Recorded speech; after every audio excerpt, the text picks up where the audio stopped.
Hello and welcome to the Return Homestead. Today I am working on another product that we are trying to replace with either homemade or buy locally. And today we're going to be doing no poo shampoo.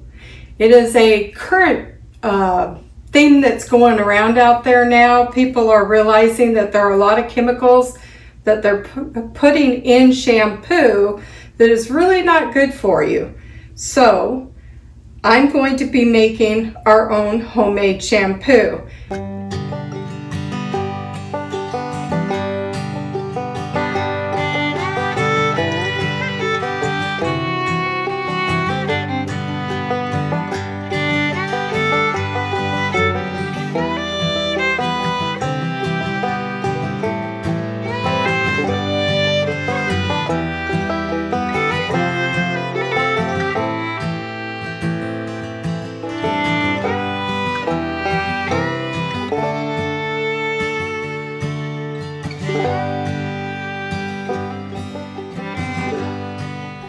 Now you can shampoo with an herbal rinse like this lilac vinegar that I have made. If you didn't catch that video, we'll try and leave a link below to show you how to make this rinse.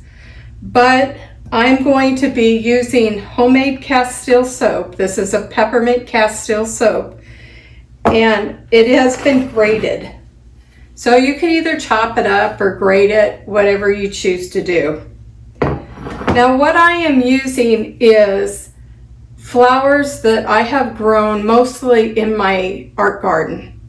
My art garden is not only for reference photos for my paintings like this one here or this one down here, but it's also for making products that we use, teas, shampoos, cream rinses, whatever you want to do it for.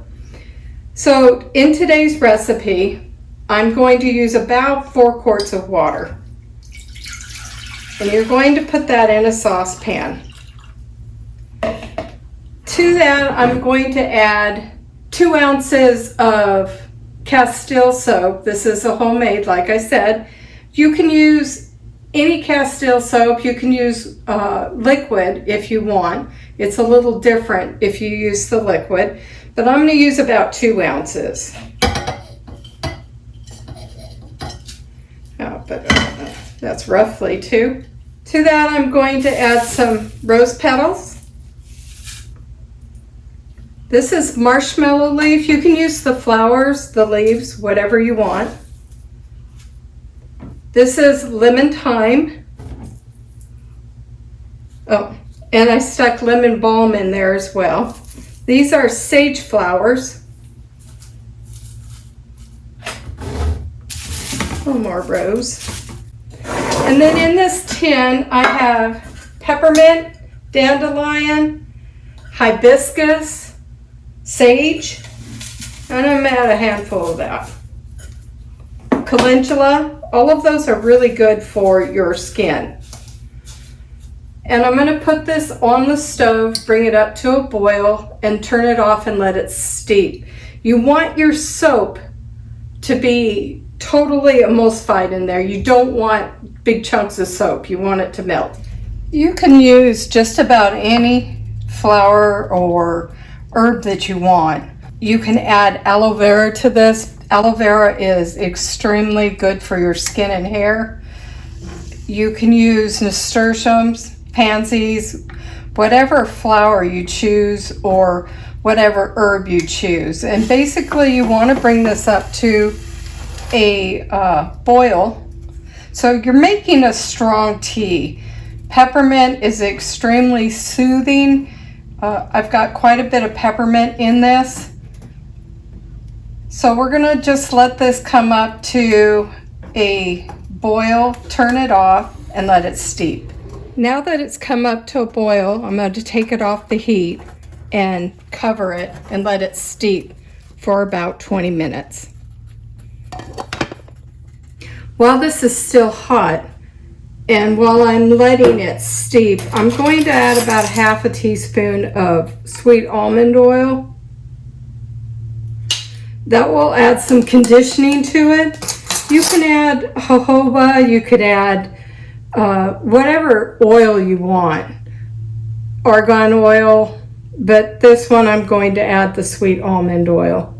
Now that my mixture has had a chance to steep, it is still hot, and you can add fragrance. Remember to keep it as pure as possible. That's why we're doing this, to keep the impurities out. You can add essential oils, but if you add essential oils, you need to make sure this has fully cooled. I'm going to strain this through cheesecloth into something that I can easily pour into bottles. And once you've got it all poured in, you want to go ahead and press it. Get all your liquid out.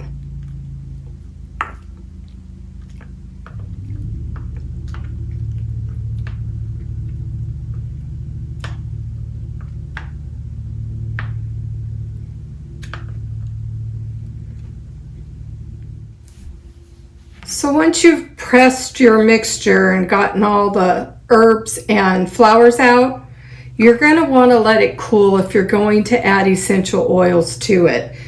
If you add the essential oils before it's room temperature, you're going to lose a lot of the benefits. Once it's cooled and you've added fragrance or essential oils, make sure your fragrances are pure. That's the whole purpose of doing this, is to make sure you keep the impurities out of your body and to provide for your family without having to order or have something shipped or buy it from a big box. This you can do yourself from stuff that you've got around your yard, like I did.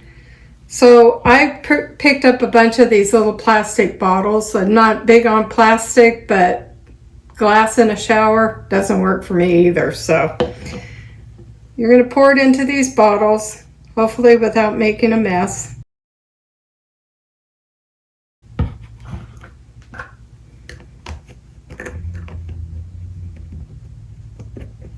So there's one. Now, again, these are very warm still. You don't want to add any essential oils to it until they've cooled down. But once they've cooled down, you'll be fine. You can leave it like this. It smells very pepperminty. It's got a little lemon smell, mostly from the lemon balm.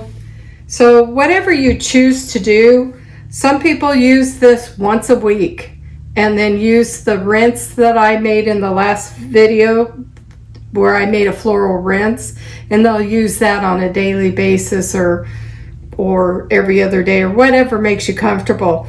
Now when you're using a no-poo shampoo, there is a transition period you're going to go through. We've all been so programmed to use shampoo all the time, and a lot of people shampoo their hair every day, stripping all the oils out of their hair, making it necessary for them to use medicated shampoos for whatever current problem they're having. Once you go to a no-poo shampoo, after your transition period, your hair will adapt to it. You'll build up your own natural oils. Your hair won't look oily. It will still be clean. And be sure to label it. That's all there is to making homemade shampoo. Thank you for joining me today and coming along. Until we see you next time, thank you, God bless, and bye-bye.